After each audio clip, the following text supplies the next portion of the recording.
한번 따라하겠습니다. 오늘부터는 하나님께 복받는 사람이다. 시작. 오늘부터는 하나님께 복받는 사람이다. 맞습니까?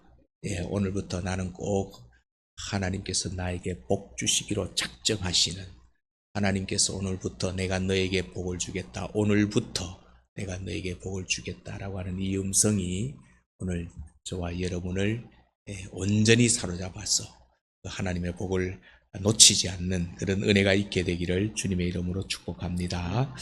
자, 오늘 본문은요, 스룹바벨 성전의 재건축에 대한, 더 쉽게 말하면 바벨론 포로 70년이 마치고 돌아온 유다 민족들이 예루살렘에 하나님의 성전을 짓다가 사마리아 사람들의 방해로 성전을 짓던 것이 멈추어지게 됩니다. 이때 이제 일어났던 일들을 기록하면서 우리에게 주시는 그런 말씀인데, 그런데요, 이스라엘 백성들이 이 바벨론의 포로로 잡혀가게 된 근본된 원인이 무엇일까요? 우리는 그냥 성경에서 이스라엘이 바벨론의 포로로 잡혀가서 70년을 살고 돌아왔다, 이렇게는 알고 있지만, 그러면 왜 하나님의 백성들이 바벨론이라고 하는 이방 나라의 포로가 되었을까? 우리는 이런 의문을 한 번씩은 가져보아야 되거든요. 왜 그랬을까요? 네, 우리가 오후 시간에 말씀은 우리로 하여금 성경을 기초를 세우는 말씀이거든요. 그걸 공부하고 있는데, 결국 이스라엘은 하나님을 뭐로 섬겨야 되죠? 왕으로 인정하고 왕으로 섬겨야 되는데, 저들이 하나님을 왕으로 인정하지 않습니다. 저들이 하나님을 왕으로 섬기지 않습니다.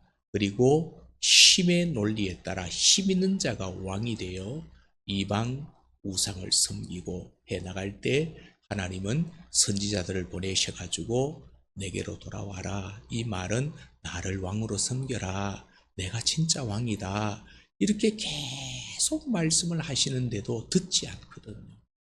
그때 하나님이 이제는 안 되겠다, 결단하시고 저들을 바르게 세워가시기 위해서 바벨론의 포로로 잡혀가게 되는 이런 징계를 내리시게 되는 거거든요. 자, 그런데 하나님은 예레미야 선지자를 통해서 뭐라고 그들에게 소망을 주시죠? 너희들이 지금은 징계로 이렇게 포로로 잡혀가서 70년을 이제 살게 될 텐데, 그 70년이 지나게 되면 뭐 한다 그럽니까? 다시 돌아오게 될 것이다. 이 하나님의 말씀은 요만큼도 1.1핵도 틀리지 않습니다. 변하지 않고 70년이 되었을 때에, 그때 당시 그 세계를 제패했던 나라가 어느 나라죠? 바벨론이었거든요.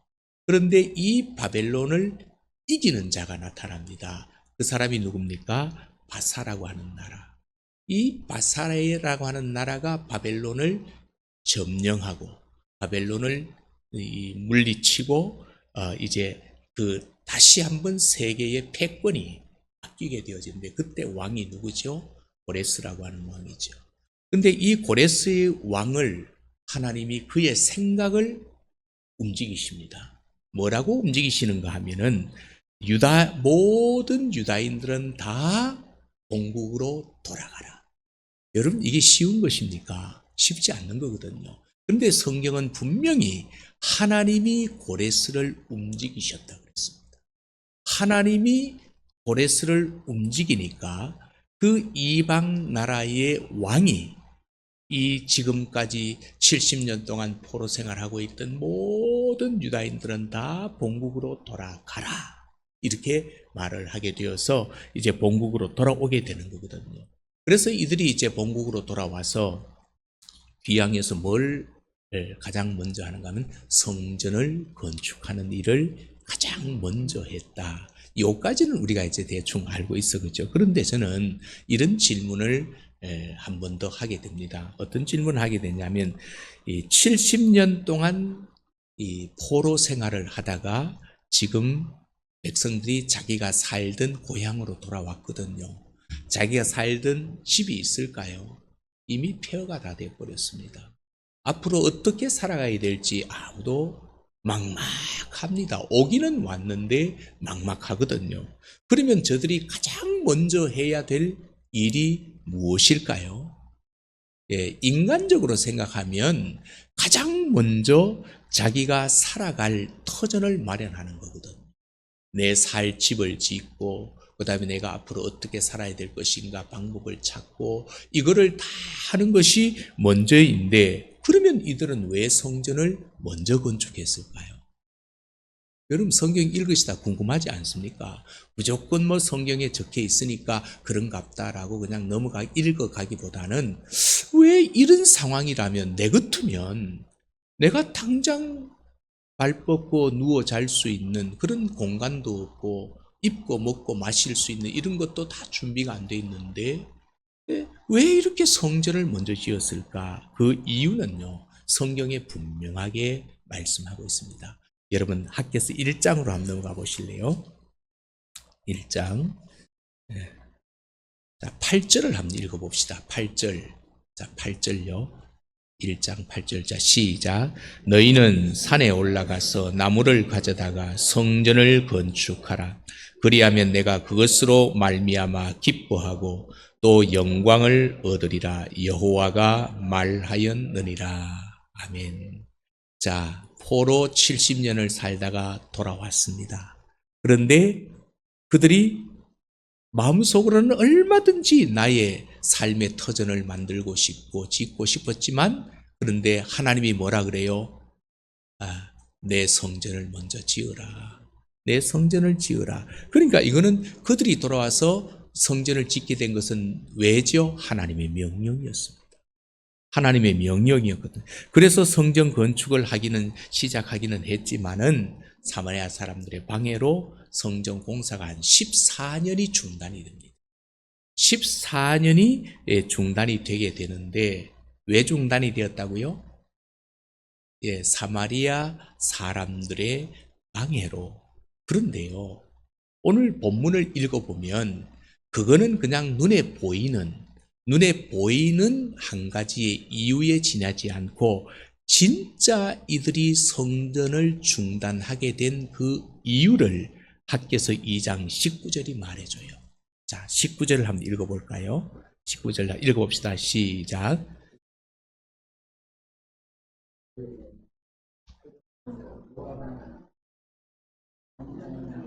열매를 맺지 못하였느니라. 그러나 오늘부터는 내가 너희에게 복을 주리라. 자, 아멘. 이게 왜 이런 말이 나오게 되었을까요? 이런 말이 나오게 된 것은, 자, 곡식 종자가 아직도 창고에 있느냐? 포도나무, 무화과, 석류, 감람나무 열매가 맺지 못하였느냐? 지금 맺지 못했다라는 거잖아요. 그렇죠? 곡식 종자가 아직도 창고에 있다는 것은 무슨 말이에요? 밭에다가 심지를 않고 그냥 종자라고 있는 거고, 포도나무, 무화과나무, 석류나무, 감람나무가 막 눈에 보이게 있지만은 거기엔 뭐가 없어요? 열매가 없다라는 겁니다. 그런데 여기 그러나 완전히 접속사로 완전을 돌려버린다. 자, 지금까지는 이렇게 되었는데 오늘부터는 내가 너희에게 복을 주리라. 그러면 전환점이 된 이유가 뭘까요? 다시 말하면 지금까지는 이들이 바벨론에서 귀환한 백성들이 자기들의 살 집과 또 호화롭게 이 자기 집을 지으면서도 여호와의 전을 건축하는 데 있어서는 하나님의 명령이 있었지만은 무관심하고 자기들의 살 길을 먼저 하느라 하나님의 집을 건축하는 것을 뭐 했다라는 거예요? 예, 무시했다라는 겁니다. 그랬더니 어떻게 됐다는 거예요? 곡식도 심지 못하고 나무가 있지만은 따먹을 열매도 나지 않고 이랬는데, 그러나 뭐예요? 성전을 다시 건축해라. 다시 건축하면 오늘부터, 그날부터 내가 너희에게 뭐를 주겠다? 복을 주겠다. 다시 종자를 심게 되고 그 다음에 또한 나무마다 열매가 맺히게 되고 그래서 그것을 따먹게 되고 하나님 그렇게 해주겠다는 겁니다. 그래서 여기에서 그러나라고 하는 이 단어는 접속사는 너무 우리에게 있어서 중요한 그런 말이거든요. 그래서 이제 학개 선지자가 이 백성들에게 회개를 촉구하는 거지요. 회개를 촉구하고 성전을 완성할 것을 이렇게 외치고 있는데, 그래서 학개 선지자는 백성들의 이러한 태만 때문에 결국은 이슬이 그쳤고, 자 1장 6절 한번 보실래요? 1장 6절. 자, 너희 행위를 5절에 너희 행위를 살필지니라. 행위가 뭐예요? 성전을 건축하라 그랬는데도 불구하고 건축하지 않고 자기들의 살 궁리만 하고 있는 이 너희들의 행위를 살필지라 해놓고 6절 읽어봅니다. 시작. 너희가 많이 뿌릴지라도 수확이 적으며 먹을지라도 배부르지 못하며 마실지라도 흡족하지 못하며 입어도 따뜻하지 못하며 일꾼이 싹쓸 받아도 그것을 구멍 뚫어진 전대에 넣음이 되느니라. 아멘. 자, 6절에 이렇게 된 이유가 뭐라고요? 5절에 너희 행위를 살필지니라. 너희 행위가 뭐예요? 4절에 이 성전이 황폐하였거늘 너희가 이때에 판벽한 집에 거주하는 것이 옳으냐? 내 집은 나는 지금 내 집이 없는데 내가 거할 내 집이 없는데 너희들은 지금 판벽한 집에서 살면서 이렇게 있는 것이 옳으냐라고 하시면서 하나님이 6절에 그런 결말을 주었다라고 학개 선지자가 지금 얘기를 하고 있거든요. 그것에 끝나지 않습니다. 10절도 보십시오. 10절. 자, 10절요. 시작. 그러므로 너희로 말미암아 하늘은 이슬을 그쳤고 땅은 산물을 그쳤으며, 이 10절이 우리 아까 읽었던 19절 말씀과 연관되어지죠. 자, 이스라엘의 사막 지역에는 하늘에서 때에 따라 이슬이 내리지 아니하면 종자를 뿌릴 수가 없어요. 왜? 하늘에서 하나님이 이슬을 닫아 뿌리는데 종자가 아무리 많으면 뭐합니까? 그렇죠? 그 다음에 땅에서 뭐를 그쳤다? 땅은 산물을 그쳤다. 땅에 아무리 좋은 그런 어떤 나무들이 있을지라도 하나님이 거기에 열매를 맺지 못하도록 해버리는 이런 것을 하셨다라고 이렇게 말을 합니다. 너희들이 이렇기 때문에 아까 읽었던 4절, 5절 때문에 결국 이런 일이 일어났다라고 학개가 막 성전을 멈추고 있는 그들을 향하여 외치니까 이 외침을 듣고 12절부터 15절까지 한번 읽어보실래요? 자, 시작. 스알디엘의 아들 스룹바벨과 요사닥의 아들 대제사장 요수아와 남은 모든 백성들이 그들의 하나님 여호와의 목소리와 선지자 학개의 말을 들었으니 이는 그들의 하나님 여호와께서 그를 보내셨음이라. 백성이 다 여호와를 경외하며 그때의 여호와의 사자 학개가 여호와의 위임을 받아 백성에게 말하여 이르되 여호와가 말하노니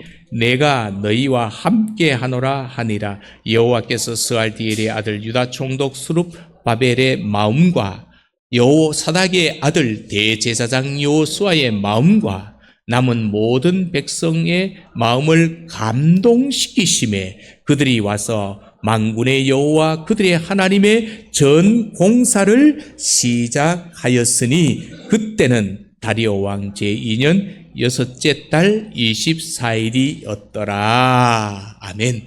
학개가 너희들의 이거를 살피라. 너희들의 땅이 이슬이 왜 마르고 왜 땅의 산물이 열매를 맺지 못하느냐. 너희들이 성전을 멈추었기 때문이다 라고 막 이렇게 재촉을 하니까, 회개하니까 이 말을 듣고 총독 스룹바벨과 대제사장 요수아 백성들의 마음이 감동되어져서 이제 뭐를 했다? 성전을 다시 짓기를 시작했다. 그리고 난 다음에 백성들이 회개하고 성전 건축을 다시 재개했을 때 어떤 일이 일어나는가 하면은요, 2장 4절 한번 보실래요? 2장 4절.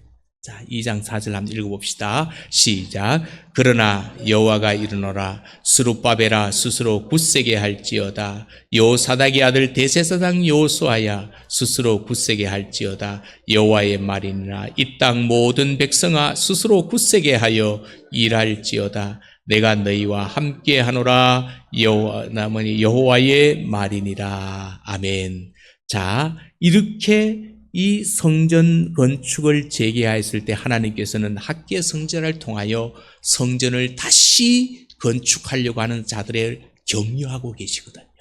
막 격려를 해주시면서 스룹바벨과 대제사장 여호수아와 모든 백성들에게 스스로 굳세게 해라, 성전을 완공하는 일을 하라 말씀하시면서 뭐라고 말하죠?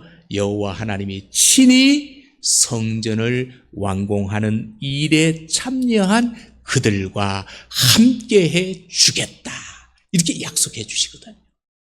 여러분, 이 본문의 현장으로 우리가 막 날아가서 이렇게 좀 생각해 보면 여호와 하나님이 친히 임재하셔서 막 다시 힘든 그 과정을 물리치고 성전을 건축하는 그들에게, 그래 너희들 굳세어라, 굳게 해라, 내가 친히 너희들과 함께 해줄 거야 라고 하시면서 막 격려하는 그 얘기를 우리가 들으면 힘이 날까요, 안 날까요? 힘이 막 부뚜벅 나서 막 우리가 하잖아요. 그렇죠? 우리말에도 뭐라 그랬죠? 칭찬은 고래도 춤추게 한다라고 했잖아요. 그러니까 하나님이, 만군의 여호와 하나님이, 우주 만물의 진정한 왕이신 그 하나님이 나에게 내가 너와 함께 할 거야, 내가 너 편이 되어줄 거야, 이 하니까 얼마나 그들이 힘을 내가지고 전을 건축했겠습니까? 그리고 9절을 한번 보실래요? 9절을 또 2장 9절을 한번 보십시오. 2장 9절 읽어봅시다. 시작. 이 성전의 나중 영광이 이전 영광보다 크리라. 만군의 여호와의 말이니라. 내가 이곳에 평강을 주리라. 만군의 여호와의 말이니라. 다시 말하면 첫 번째 성전이 어떤 성전이에요? 여기 9절에 여기 한번 보시면 이 성전의 낮은 영광이, 이 성전은 어떤 성전이에요? 지금 짓고 너희들이 짓게 될 스룹바벨 성전을 말하는 거예요. 그 다음에 이전 영광보다, 이전 영광은 어느 성전을 말할까요? 솔로몬 성전을 말하는 겁니다. 이 솔로몬 성전을 말하는데 이 두 개의 성전을 비교하면서 뭐라고 말하죠? 이 성전, 너희들이 짓는 성전이 옛날 그렇게 위대하게 이 칭송을 받았던 솔로몬의 성전보다, 영광보다 더 크게 될 것이다. 더 크게 되고, 모든 너희들이 짓는 이 성전이 모든 나라를 진동시켜서 모든 나라의 보배가 이르게 될 것이고, 여호와 하나님께서 이곳에, 너희들이 짓는 이곳에 뭐를 주시겠다? 평강을 주시겠다. 이렇게 지금 막 이렇게 격려를 해주는 거거든요.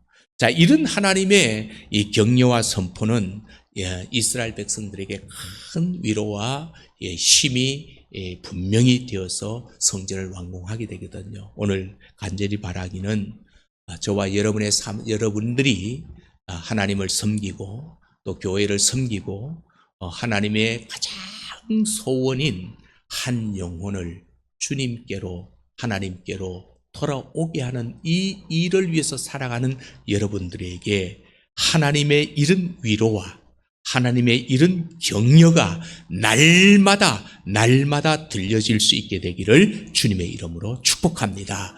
여러분, 내 힘이 아닙니다. 하나님의 힘으로 우리는 모든 것을 이루어갈 수 있거든요. 그래서 여기서 우리는 한 가지 질문을 하고 그 질문에 대한 답을 또 한 가지 해야 되는데, 뭐냐면 당시 이스라엘 백성들이 지었던 스룹바벨 성전은 솔로몬 성전과 비교했을 때 비교가 될까요, 안 될까요? 예, 안 됩니다. 2장 3절 한번 보실래요? 자, 2장 3절. 이거는 비교거리가 안 되거든요. 2장 3절 시작. 너희 가운데 남아있는 자 중에서 이 성전의 이전 영광을 본 자가 누구냐? 뭐를 본 자가? 솔로몬 성전의 영광을 본 자가 누구냐? 시작. 이제 이것이 너희에게 어떻게 보이느냐? 이것이 너희 눈에 보잘것없지 아니하냐. 성전을 지으면서도 솔로몬 성전에 비하면, 다시 말하면 저는 이거를 보면서 뭘 생각했는가 하면, 서초동에 있는 사랑의 교회에 출석하는 성도가 우리 주님의 교회를 이렇게 이거 뭐 삼각교회고 개척교회네, 지금 이렇게 생각하는 거와 똑같은 거예요. 지금 똑같거든요. 솔로몬 성전의 영광은요, 이거는 말로 표현할 수 없는 그런 것들이거든요. 거기에 젖어 있다가 교회라고 딱 와봤더니 삼각교회고 성도도 열댓 명 앉아있고 에이라고 이렇게 지금 이거를 이렇게 생각하는 자가 있느냐? 그렇게 지금 하나님이 말하고 있는 거거든요. 예? 말하고 그렇게 있다라는 겁니다. 그런데 그러면 이렇게 훨씬 빈약하고 보잘것없는 성전이었는데 왜 9절 보십시오. 9절. 분명히 이런 성전인데 9절을 한번 보실, 2장 9절 한번 보실까요? 시작. 이 성전의 나중 영광이 이전 영광보다 크리라. 만군의 여호와의 말이니라. 내가 이곳에 평강을 주리라. 만군의 여호와의 말이니라. 할렐루야. 여러분, 이게 교회를 바라보는 우리의 가치관이 되어야 됩니다. 시선이 되어야 됩니다. 크고 작은 것이 아니에요. 웅장하고 멋있는 재료로 채워졌다고 해서 그것이 좋은 교회, 이게 아니라는 겁니다. 아니라는 겁니다. 우리의 가치관이 완전히 뒤바뀌어야 됩니다. 바뀌어야 되고, 그러면 왜 이렇게 말씀하셨을까요? 인간의 눈으로 보면 분명히 솔로몬 성전의 영광이 크거든요. 그런데 보잘것없는 저 삼각교회, 개척교회 이렇게 말하는 그 교회의 영광이 그 교회의 영광보다 더 크게 될 것이다. 왜 이렇게 말했느냐? 여기에는 우리 영적 핵심적 의미가 있기 때문에, 그건 뭐냐면, 여러분, 성전의 주인이 누구시죠? 성전의 주인은 주님이시잖아, 그렇죠? 주인이 바로 하나님이시고, 그 다음에 사람들의 예배당 건물 안에 모이는 사람들의 구주는 누구셔요? 구주가 누구십니까? 예수 그리스도 아닙니까? 그 예수 그리스도께서 이 성전에 임하시게 될 것을 의미하고 있는 겁니다. 의미하고 있는 겁니다. 예? 그래서 7절을 한번 보십시오. 7절. 이제 그거를 좀 이제 설명하는 겁니다. 이 성전이 왜 이전 성전보다 더 영광스러운가 하면은, 여기에는 바로 성전의 주인이 되시고 사람들의 구주가 되실 예수 그리스도께서 이 성전에 임하게 되기 때문에 이것이 그것과는 비교가 되지 않을 영광스러운 곳이 될 것이다. 7절 한번, 2장 7절 한번 읽어볼게요. 자, 시작. 또한 모든 나라를 진동시킬 것이며 모든 나라의 보배가 이르리니 내가 이 성전의 영광이 충만하게 하리라. 만군의 여호와의 말이니라. 아멘. 여기서 보배가 뭘까요? 보배가 바로 오실 메시아 곧 예수 그리스도를 상징하는 의미를 가거든요. 그러므로 오늘 이 7절을 두 가지 의미를 담고 있습니다. 첫 번째가 뭐냐면, 모든 나라의 진동 그랬잖아요. 진동. 모든 나라가 진동한대요. 이게 무슨 말일까요? 진동한다. 진동이라는 것이 뭐예요? 이 말의 의미를 이렇게 생각해 보면 어떨까요? 복음을 통해 가지고 이방 나라가 회개하고 주께로 돌아오는 영적 대격변, 이런 일이 일어날 것이다. 지금 복음 때문에 모든 사람들이 하나님을 왕으로 인정하지 않고 떠나버렸던 모든 사람들이 이제 그리스도를 통하여서 회개하고 주께로 돌아오는 이런 영적인 대격변들이 막 일어나게 될 것이다. 오늘 우리들 가운데도 이런 예수 그리스도 때문에 예수 하나님을 왕으로 인정하지 못했던 것들을 다 내려놓고, 이 하나님만이 나의 왕이십니다, 예수님만이 나의 구주십니다 라고 이렇게 인정하고 주님께로 우리의 마음의 중심의 방향을 턴하는, 돌이키는 이런 격변의 역사가 일어날 수 있기를 주님의 이름으로 축복합니다.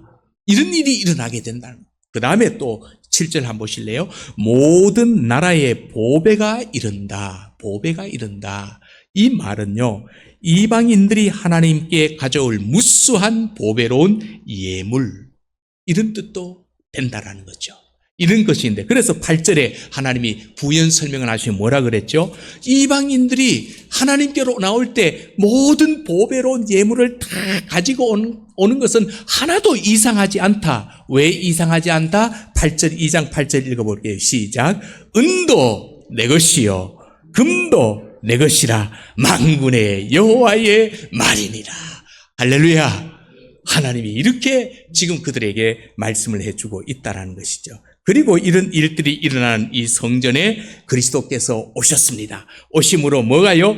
그리스도의 평강이 주어진다라고 하는 사실을 오늘 말씀을 하고 있다는 겁니다. 사랑하는 성도 여러분, 오늘 우리가 성경 하나님의 통치 속으로만 들어가면, 하나님의 말씀 안으로만 들어가면 장소가 중요하지 않고 내가 어디에 있든지 그곳이 예수 그리스도께서 함께 계시는 곳이라면 그리스도의 평강이 내 생각과 내 마음을 다스려 지배하여 모든 근심과 걱정이 다 사라지고 마음의 평화, 이 하늘로부터 내려오는 평화가 우리에게 있게 될 줄로 믿습니다. 그 은혜가 오늘 주님의 교회 가운데 여러분의 심령 속에 있게 되기를 주님의 이름으로 축복합니다. 자, 그러면서 이제 학개 선지자는요, 좀 더 설명을 합니다. 백성들이 성전을 지으라는 여호와의 명령을 거절하고 성전 건축을 게을리했을 때 어떤 일이 일어났다? 19절 말씀에 곡식 종자를 심지 못했고 포도나무, 무화과나무, 석류나무, 감람나무에는 열매가 없었지만은 이제 그들의 마음에 학개 선지자의 말을 듣고 감동을 받아 이제 뭐 하기로? 성전을 다시 짓기로 하는 이 오늘부터, 그때부터 하나님께서 뭐를 주신다? 복을 주신다라는 약속을 던지고 있는 겁니다. 그래서 아까 제가 인사를 오늘부터 하나님이 내 인생 가운데 복 주시기로 작정하시는 그 날이 바로 오늘이 되어질 수 있기를 주님의 이름으로 축복합니다. 어떻게 하면 돼요? 성전을 지으면 되는 거예요. 그러면 여러분들, 성전을 짓는다는 말이 뭔가 또 오해하지 말고 들으십시오. 저는요, 이 성전을 그렇게 만일 하나님이 성전을 너 성전 지으라 라고 하는 이 사인이 와도 거창하게 지을 생각이 없어요. 땅 주시면 가장 먼저 짓고 싶은 성전이 천막 성전입니다. 진짜입니다. 돈 들여가지고 빚 내가지고 교회 짓는 거 이제 그거 별 의미가 없습니다. 비닐하우스 쳐놓고 예배의 처소만 될 수 있다면, 이게 중요한. 그 여기서 성전을 짓는다는 것은 어떤 의미인지 바로 알자라는 거지요. 아이고, 또 건축헌금 해야 되는갑다. 이렇게 또 인간적인 생각을 하고 또 마음에 탁 닫아버리고 그 다음 말씀은 듣지 못해가지고 진짜 복을 다 잃어버리는 그런 마음을 갖지 마시고, 여기서 성전을 지어야 된다는 이 말은 뭔지 이제 앞으로 이제 조금 뒤에 한번 보봅시다. 그리고 또 학개 선지자는 이렇게 얘기합니다. 이제 조금씩 이제 설명을 할게요. 백성들이 포로에 돌아와가지고 하나님께 제사를 드렸습니다. 그죠? 예배를 드렸단 말이에요. 드렸지만은 그들의 마음은요, 이미 뭐 해버렸어요? 타락했거든요. 마음이 타락하여서 하나님과는 멀어져 있었습니다. 하나님과 멀어져 있기 때문에 제사를 드리는데 그 제사가 어떤 제사예요? 진심이 없는 형식적 제사가 되어버렸습니다. 여러분, 혹시 오늘 우리들 가운데 한 명이라도 오늘 이 시간에 드려지는 이 예배 시간이 그냥 나는 예수를 믿는 교회 다니는 사람이니까 주일날은 11시에 예배를 드리는 것이 이게 습관이 되어가지고 그냥 와서 앉아있는 이게 아니고, 정말로 오늘 나를 통하여서 나를 구원하시고 또 나를 위해서 예수 그리스도를 보내주시고 나를 하나님의 자녀 삼아주신 그분의 은혜가 너무 감사해서, 너무 고마워서 하나님 앞에 내가 이 몸뚱아리라도 이 시간을 하나님 앞에 기뻐하신다면 드린다라는 이런 마음으로 하나님 앞에 예배를 드려야 되지. 그냥 그런 마음이 없이 한 시간 앉아있다가 하면 그 예배는 바로 뭔 예배예요? 하나님과 멀어져 있기 때문에 드려지는 형식적 예배에 지나지 않습니다. 형식적 예배입니다. 그들의 제사의식이 하나님을 기쁘시게 못했다라는 것을 12절 14절이 얘기해 주고 있거든요. 한번 보실래요? 자, 2장 12절 14절까지 읽어봅시다. 시작. 사람이 옷자락에 거룩한 고기를 쌓는데 그 옷자락이 만일 떡에나 국에나 포도주에나 기름에나 다른 음식물에 닿았으면 그것이 성물이 되겠느냐 하라. 학개가 물음에 제사장들이 대답하이르니 아니니라 하는지라. 학개가 이르되 시체를 만져서 부정하여 진 자가 만일 그것들 가운데 하나를 만지면 그것이 부정하겠느냐 하니 제사장이 대답하여 이르되 부정하리라 하더라. 이에 학개가 대답하여 이르되 여호와의 말씀에 내 앞에서 이 백성이 그러하고 이 나라가 그러하고 그들의 손의 모든 일도 그러하고 그들이 거기에서 드리는 것도 부정하리라. 이 말은 한마디로 말하면 형식적이라는 겁니다. 형식적. 하나님은 이거는 부정하대요. 형식적인 예배는 하나님이 부정하게 받으신대요. 이 사실을 오늘 학개가 계속 얘기하고 이렇게 하나님께서 기쁘시게 못한 제사를 드렸을 때 그 결과가 아까 우리 읽었던 16절, 17절이거든요. 자, 16절, 17절 읽어볼까? 시작. 그때에는 언제라고요? 형식적으로 하나님이 기뻐하는 예배를 드리지 않는 그때에는 시작 20고루 곡식 더미에 이른즉 10고루 뿐이었고 포도즙 틀에 50고루를 기르러 이른즉 20고루 뿐이었었느니라. 만군의 여호와가 말하노라. 내가 너희 손으로 지은 모든 일에 곡식을 마르게 하는 수덥 여러분 한번 보십시오. 자, 어디를 줄을 치시는가 하면 내가 너희 손으로 지은 모든 일. 그러면 너희 손으로 지은 모든 이 손이 어떤 손이에요? 예, 어떤 손입니까? 어떤 손이죠? 하나님이 성전을 지으라고 할 때 성전 짓지 않고 자기 먹고 사는 일에 자기 집에 앞 있었던 사람, 또 하나님 앞에 예배를 드릴 때 드리기는 드리는데 하나님과 관계가 제대로 되지 않는 형식적 예배를 드리는 그 사람을 말하는 거거든. 이 손이 그죠? 그래서 이 손이 손으로 지은 모든 일에 곡식을 뭐 한다? 마르게 하는 재앙. 그 다음에 깐부기 재앙과 우박으로 쳤으나 너희가 내게로 돌이키지 아니하였느니라. 하나님이 계속 사인을 주셨단 말이에요. 이상하다. 사인을 주셨는데도 너희들이 돌이키지 아니했다라고 이렇게 지금 말씀을 하고 있는 거거든요. 자, 그러나 지금까지는 이랬지만은 그러나 그들이 돌이키고 여호와의 전 건축하는 일에 열심일 때 19절 말씀. 자, 오늘 결론이거든요, 사실. 19절 말씀 읽어봅니다. 시작. 곡식 종자가 아직도 창고에 있느냐? 포도나무, 무화과나무, 석류나무, 감람나무의 열매가 맺지 못하였느냐? 지금까지 이랬단 말이에요. 그러나 시작. 큰 소리로 외치십시오. 선포하십시오. 시작. 오늘부터는 내가 너희에게 복을 주리라. 아멘. 이렇게 되네. 아멘. 이거는 아멘 두 손 들고 아멘 안 할 수 없는, 오늘부터 내가 너희에게 복을 주리라. 아멘. 이거는 이렇게 돼야 되는 거예요. 하나님이 지금 내가 마음을, 내가 잘못했구나. 내가 이렇게 해야 되겠구나. 내가 이렇게 해야 되겠구나. 돌이키는 그때부터 됐어. 내가 오늘부터 너에게 복 줄 거야. 얼마나 아멘. 네. 성경이 이렇게 읽어야 재밌지 않으세요? 네. 이렇게 여러분 해야 재밌거든요. 복을 주시는데, 그러면 어떤 복을 약속하시는가? 23절. 이런 복을 주신대요. 23절 한번 읽어볼게요. 시작. 만군의 여호와가 말하노라. 스왈디엘의 아들 내 종 스룹바벨아, 여호와가 말하노라. 그날에 내가 너를 세우고 너를 인장으로 삼으리니 이는 내가 너를 택하였음이니라 만군의 여호와의 말이니라 하시니라. 아멘. 이 말씀은요, 자, 내가 너를 취하고 영접한다는 겁니다. 하나님이 나를 영접해 주시고 인장과 같이 뭐한다? 귀하게. 인장은 뭘까요? 요즘은 뭐 별로 그런 개념이 없지만은 옛날에 인감도장 있잖아요.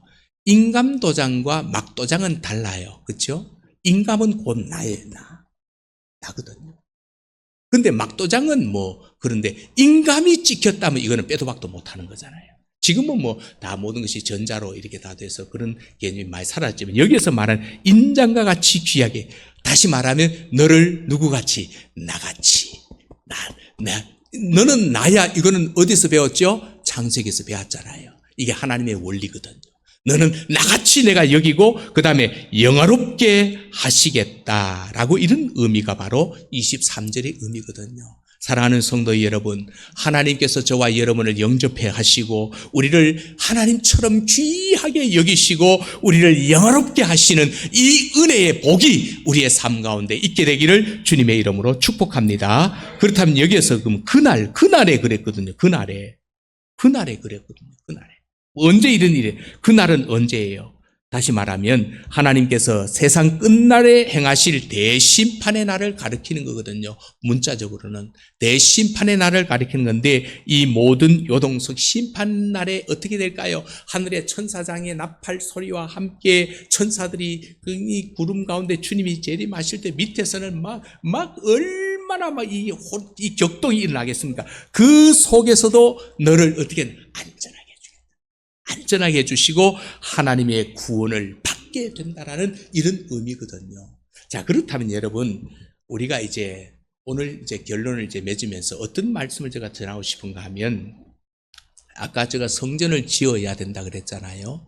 중단된 성전을 그럼 성전은 곧 누구지요? 예수 그리스도시잖아요. 그럼 우리가 성전을 짓는다라는 의미가 뭘까? 건물 세우란 이런 말이 아니거든요. 여기에서 영적 성전을 짓는다는 의미는 세상 가운데 예수 그리스도를 뭐 하는 거예요? 심어가는 겁니다. 세워가는 겁니다. 그리스도가 없는 심령 속에 그리스도를 세우는 거예요.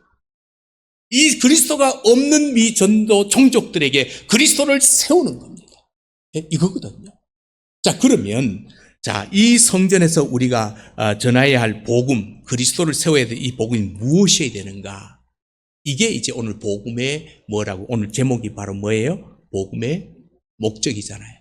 그러면 우리가 예수 그리스도를 믿게 하고 예수 그리스도를 알게 하고 예수 그리스도를 그 심령의 뿌리를 세워야 되는 이거는 무엇이어야 할까? 첫 번째 뭐냐면 어두움에서 빛 가운데로 돌아오게 해야 된다는 턴입니다. 턴. 자, 세상에는 여러 나라가 있잖아요. 우리 지금도 뭐 우리 유엔에 속한 나라가 270 몇 개 나라가 되잖아요. 여러 나라가 있습니다. 그러나 하나님 쪽에서 볼 때, 하나님 편에서 볼 때 세상은 두 개 나라밖에 없습니다. 어둠의 나라와 빛의 나라입니다.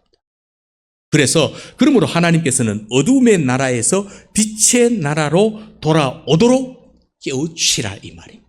오늘 저와 여러분에게 성전을 세우라. 지금까지 너희들이 그렇게 안 하고 먹고 사는 일 바쁘게 했지만 지금까지 너의 삶의 목적은 성전을 세우라 이건데, 성전을 어떻게 세운다고요? 바로 어둠에 있는 사람들을 빛의 나라로 들어오도록 너희들이 역할을 해라 이 말입니다. 그렇게 사해라는 거예요. 그런데 누가 그럼 어둠의 나라고 누가 빛의 나라고 어떻게 알아요? 여쭤보겠습니다. 나는 어둠의 나라에 속해 있는 사람이다. 뭐 없어야 되겠죠? 그럼 나는 빛의 나라에 속해 있는 사람이다. 예. 그러면 나는 어두움의 한쪽, 빛의 한쪽. 예. 이렇게 있는 사람이다. 예. 얼마든지 있을 수 있잖아요. 예. 사실 우리가 온전하게 빛의 나라에 들어가 산다는 것은 참 쉽지 않는데 양다리 걸치고 있다. 그런데 오늘 정확하게 성경은 우리에게 어둠의 나라에 있는 사람의 특징이 있고요. 빛의 나라에 속해 있는 사람의 특징이 있습니다. 자, 만일 내가 이 특징 가운데 더 무게 중심이 있다면 그것이 어둠의 나라 쪽이라면 빨리 나는 내 마음속에 예수 그리스도 복음으로 인해서 성전을 세워야 되는데 빛의 나라로 오게 해야 되거든. 그 어둠의 나라에 있는 사람 첫 번째는 자기가 어디에서 왔는지, 무엇 때문에 지금 살고 있는지, 그 다음에 어디로 가는지 이걸 모르고 삶의 목적과 희망을 잃어버리고 그냥 하루하루 그냥 그렇게 살아가는 사람. 이게 어둠의 나라에 있는 사람의 특징이랍니다. 자, 그러면 오늘 저도 그렇고 여러분도 그렇고 여러분 어디에서 오셨습니까? 그 다음에 무엇 때문에 지금 살고 계십니까? 그 다음에 어디로 간다라고 확신하고 계십니까? 오늘 성령께서 이 사실들을 깨닫게 해주시고 거기에 확신케 하시는 그 은혜가 있기를 주님의 이름으로 축복합니다. 그 다음 두 번째 어둠의 나라의 사람은, 어둠에 처한 사람은 불안의 존재입니다. 불안한 존재. 늘 불안한 거예요. 여러분, 이제 이란과 또 그 다음에 이스라엘과 미국이 이란을 향하여 또 전쟁을 일으키고 그러다 보니까 또 이 서해안에 미 공군 비행기가 뜨니까 중국에서 또 비행기가 뜨고 우리 국방장관은 미국에 경고를 하고 중국에는 가만히 있고 이런 사태가 벌어지면서 이런 어떤 상황을 볼 때 여러분 이제 그 다음에 있고 이럴 때 우리 어떻게 먹지, 어떻게 살아가지, 우리가 어떻게 될까, 우리 미래는 어떻게 될까, 이런 여러 가지를 생각하니까 내 마음이 불안하고 막 공포를 느끼면서 살아가는 사람, 이게 바로 어둠에 살아가는 사람의 특징입니다. 여러분, 어떤 일이 일어난다 할지라도 심지어는 나의 생명의 생과 사이에 그 모든 결정도 하나님의 뭐 속에 있다? 주권 속에 있다. 그러면 하나님의 주권을 인정하고 살아가는 사람은요, 어떻게 되든 간에 그게 불평과 원망거리가 안 되고요, 하나님은 합력하여 결국 뭐를 이루어 가신다? 하나님의 선한 뜻을 이루어 가실 것이다 라고 믿는 사람 불안하지 않아요. 거기에 별로 반응하지 않고 살 수가 있다는 겁니다. 이게 바로 어둠에 사는 사람의 특징입니다. 그 다음에 반대로 빛 가운데 사는 사람은요, 내가 어디서 왔고 지금 무엇 때문에 살고 있고 어디로 가는지 분명히 아는 사람. 다시 말하면 삶의 분명한 목표와 희망이 있는 사람이죠. 그래서 즉 빛의 나라에 속한 사람은 삶의 목표가 뭐예요? 삶의 목표가 뭘까요? 그리스도를 섬기는데 우리는 두고 사는 겁니다. 예수님을 어떻게 섬길 것인가? 예수님이 기뻐하는 것이 무엇일까? 예수님이 나를 통해서 뭘 하시기를 원하실 것인가?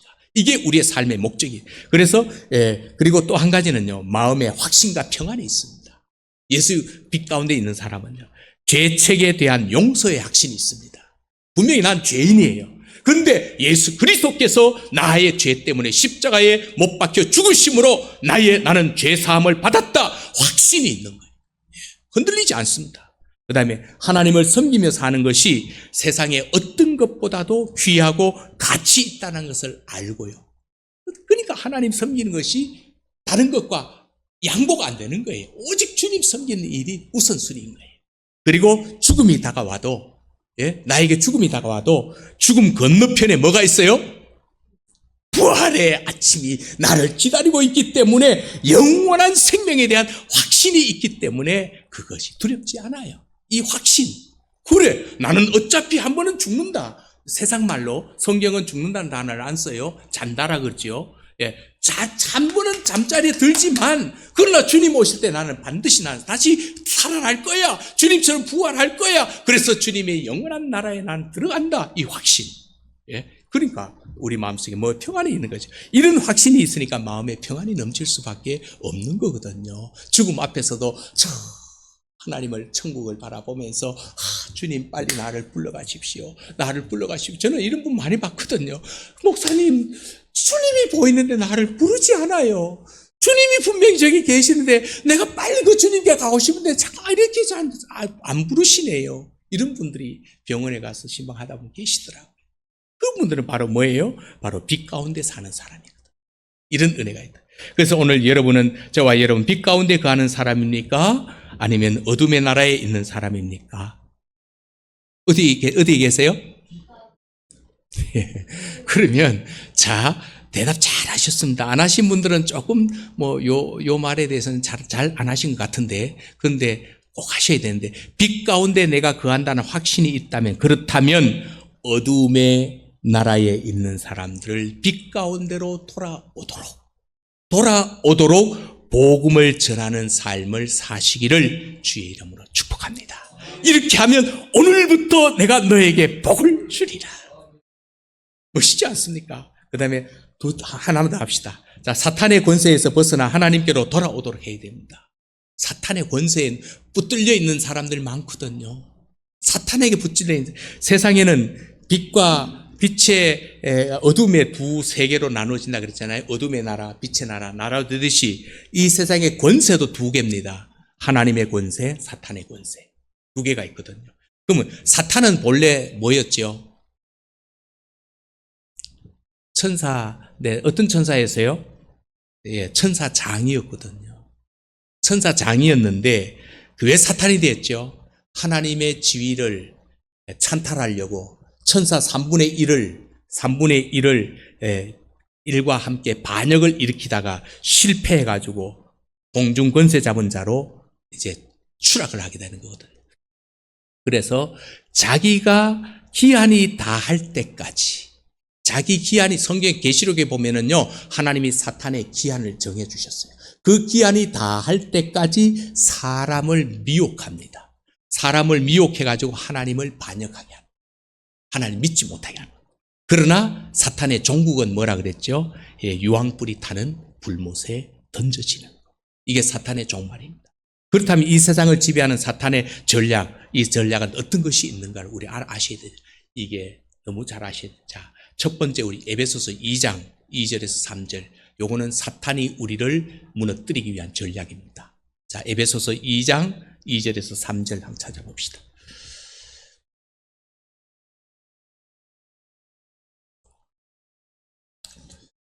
에베소서 2장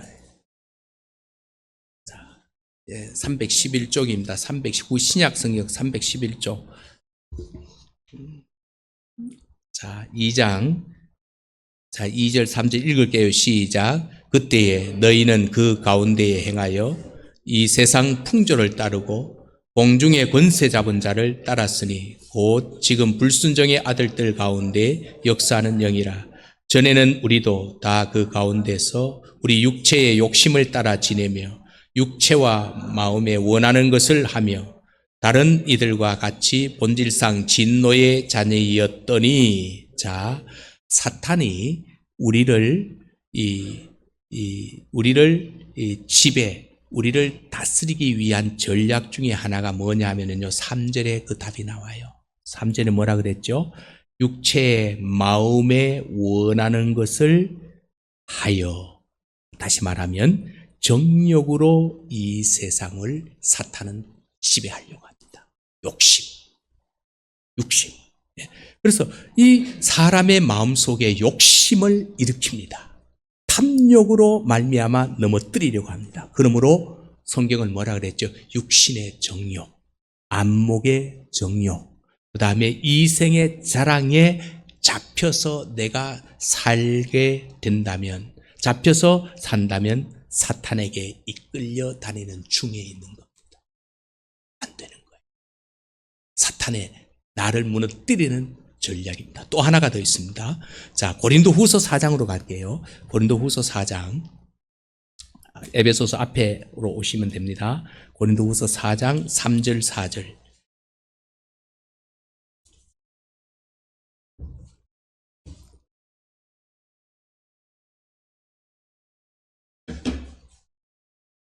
자, 고린도후서 3장 4절 한번 읽어볼게요. 후서 3장 4절, 3장 3절 4절입니다. 4장 3절 4절. 자, 시작. 만일 우리의 복음이 가리었으면 망하는 자들에게 가리어진 것이라. 그 중에 이 세상의 신이 믿지 아니하는 자들의 마음을 혼미하게 하여 그리스도의 영광의 복음의 광채가 비치지 못하게 함이니 그리스도는 하나님의 형상이라. 아멘. 이건 다시 말하면 뭐냐면 사탄이 우리를 다스리는 방법 중에 미혹의 영으로 이 세상을 지배하려고 합니다. 미혹의 영. 다시 말하면 미혹의 영으로 사람을 어떻게 해서든지 예수를 믿지 못하게 하는 거예요. 다시 말해 말씀대로 순종하며 살아가지 못하게 하는 거예요. 이게 사탄 미혹. 그러므로 세상에서 모든 일시적인 지위와 명예와 이 부귀는요, 우리를 멸망으로 인도하는 지름길입니다. 기억하셔야 됩니다. 그 다음에 한 가지만 더 합시다. 자, 요한복음 10장 10절. 이거는 잘 아는 말씀입니다. 또 앞으로 갑니다. 요한복음 10장 10절. 자, 10장 10절. 읽어볼게요. 163쪽 요한복음 10장 시작. 도둑이 오는 것은 도둑질하고 죽이고 멸망시키려는 것뿐이요 내가 온 것은 양으로 생명을 얻게 하고 더 풍성히 얻게 하려는 것이라. 아멘. 자, 마귀는 우리에게 다가와 가지고 도둑질해 가는 게 있어요. 뭘 도둑질해 가요? 나의 사랑과 희락과 화평과 평화, 이거를 나에게 도둑질해 가지고 내 개인의 마음, 심정, 우리의 가정, 우리의 사회를 죽여가지고 결국 멸망시켜버려요. 그 마귀는 하나님과 직접 대적하면 마귀가 이길 수 있을까요? 없을까요? 안 되거든요.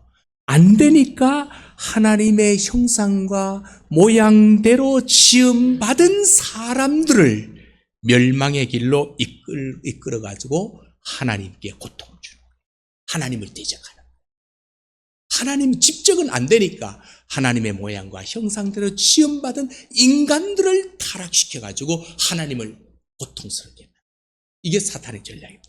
그러므로 우리를 멸망시키는 사탄의 권세에서 벗어나 오늘 우리는 하나님께로 돌아와야 돼. 이것이 바로 그래서 하나님은 회개하고 돌아오는 사람을 쫓지 아니하시고 마음속에 즐거움과 삶의 기쁨이 넘치게 해 주신다라고 하는 것이거든.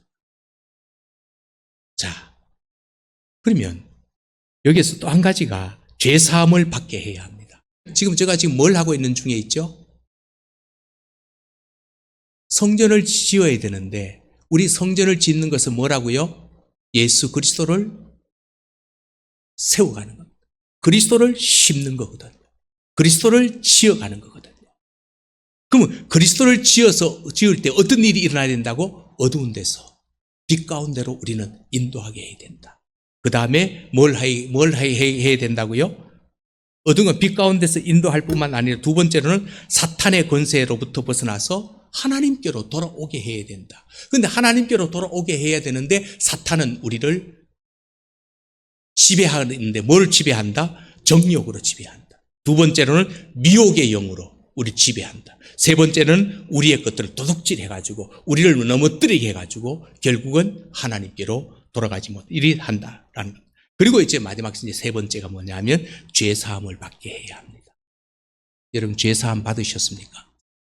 그렇죠? 예, 더 이상 죄 때문에 막 힘들어하고 아파하고 그러지 않으셔야 되거든요. 자, 아담과 하와가 죄를 지었잖아요. 아담과 하와가 죄를 지었는데 이들의 후손, 우리는 아담과 하와의 후손이자 맞습니까?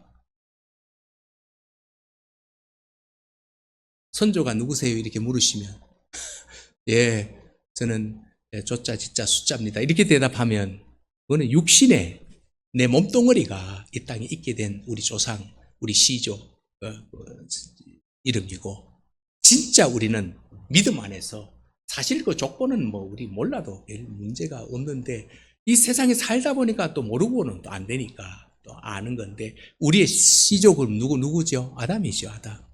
아담이죠. 이 아담의 후손으로 태어났기 때문에 우리 저 위 아담과 하와가 죄인이니까 우리도 뭐로 태어나요? 죄인으로 태어나요. 이걸 갖다 뭐라 그래요? 원죄라 그럽니다. 원죄. 이 원죄라 그러는데 그래서 성경은 로마서에서 이렇게 말하거든요. 한 사람으로 말미암아 죄가 세상에 들어왔다. 그 한 사람이 누구예요? 우리의 시조 아담이거든요. 들어왔고 죄로 말미암아 뭐가 왔다? 사망이 왔다 그랬거든요. 로마서 우리 5장 12절. 자, 그리고 15장 18절에 보면 이렇게 말합니다. 그런즉 한 범죄로 많은 사람이 정죄에 이른 것 같이 의의 한 행동으로 말미암아, 의의 한 행동 누구를 말하는 거예요? 예수 그리스도. 이거로 말미암아 많은 사람이 의롭다 하심을 받아 생명에 이르렀느니라. 이렇게 말씀하고. 자, 그래서 아담 하와의 범죄로 인해서 인간은 영적으로 이미 어떤 상태로 태어났다고요? 잘 들으셔야 돼요. 자, 아담과 하와의 죄로 말미암아 우리가 이 땅에서 태어날 때 영적으로 우리는 어떤 상태로 태어났다? 자, 한 사람으로 말미암아 죄가 세상에 들어왔고 죄로 말미암아 뭐가 이르렀다? 사망이 왔다. 그럼 나는 태어날 때 어떤 영적으로 어떤 상태로 태어났다? 죽은 자로 태어났다. 죄의 결과는 싹선 사망이기 때문에 저와 여러분 이미 하나님 앞에 죽었다라는 이 말은 뭔 말인가 하면 죽음에도 육체적 죽음이 있고 영적 죽음이 있고 영원한 죽음이 있는데 이 영원한 죽음은 뭐예요? 지옥이거든. 이런 자로 이미 우린 지옥 갈 백성으로 우리 이 땅에 태어났다라는 겁니다. 이게 태어났지만 예수님의 복음을 받아들이고 믿을 때 내 심령 가운데 주님의 몸 대신 교회를 지을 때, 성전을 지을 때 예수로 말미암아 우리의 영이 살아나는 역사로가 시작된 줄로 믿습니다. 예수 믿을 때 내가 살아나는 거예요. 살아나는 역사가 시작됐어요. 이 아담 이후에 우리의 영이 죽었지만은요, 예수 그리스도 안에서 생명을 얻었다는 것은 한마디로 말하면 신학적으로, 조직신학적으로 원죄가 용서되었다는 겁니다. 그럼 이 확신이 있냐라는 겁니다. 원죄가 용서된 자는요, 자범죄를 살다가 보면은 용서받았지만 또 죄를 짓잖아요. 이거를 자범죄라 그러거든요. 이 또 죄를 지으면은 견딜 수 없는 거예요. 그래서 뭘 하게 돼요? 회개하게 되는 거예요. 예수 그리스도 때문에 원죄가 용서 안 받았다는 확신을 갖는 자, 회개가 끊어지지 않습니다. 아무리 회개를 외쳐도 그것이 나를 힘들게 하지 않아요. 당연한 것으로 받아요. 원죄입니다. 원죄. 제가 자꾸만 이렇게 강조하는 이유가 뭐냐면 예수 믿습니까? 라는 이 문제는 한마디만 뭘 해결받았느냐? 원죄가 회개받았느냐 이 말이거든요. 원죄가 회개받은 사람은 삶의 죄를 지은 것에 대해서 내 양심이 그거를 가만두지 않아요. 나를 아프게 하고 나를 견딜 수 없게 하기 때문에 주님 앞에 나가 회개가 되는 거예요. 그러면 나는 뭐한 사람이에요? 구원받은 사람이에요.